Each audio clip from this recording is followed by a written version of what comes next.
అఖండ, వీరసింహారెడ్డి, భగవంత్ కేసరి లాంటి వరుస హిట్లతో ఊపుమీదున్నాడు senior hero Nandamuri Balakrishna.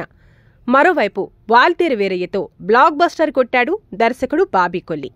వీరి కలయికలో తెరకెక్కిన డాకు మహారాజ్ మీద భారీ అంచనాలు నెలకొన్నాయి. సంక్రాంతి కానుకగా ఈరోజే ప్రేక్షకుల ముందుకు వచ్చిన ఈ చిత్ర విశేషాలేంటో చూద్దాం రండి.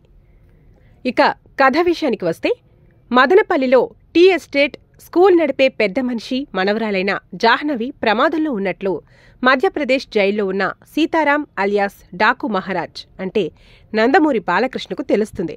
దీంతో పోలీసుల నుంచి తప్పించుకుని మదనపల్లికి వచ్చేసిన సీతారాం నానాజీ అని పేరు మార్చుకుని డ్రైవర్ పేరుతో ఆ పాపకు సంరక్షకుడిగా మారతాడు.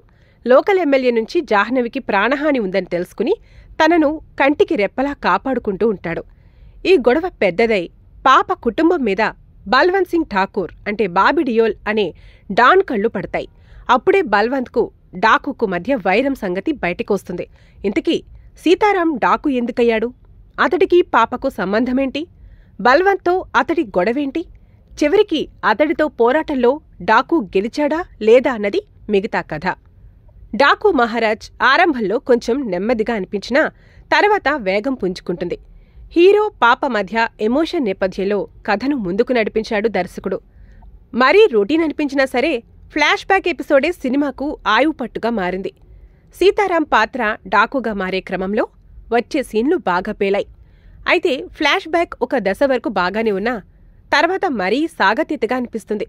ఇంకెప్పుడు ముగుస్తుందా అనిపించేలా చాలా దూరం లాక్కెళ్ళిపోయారు. ఆ తర్వాత వచ్చే క్లైమాక్స్ అయితే మరీ రొటీన్ అనిపిస్తుంది.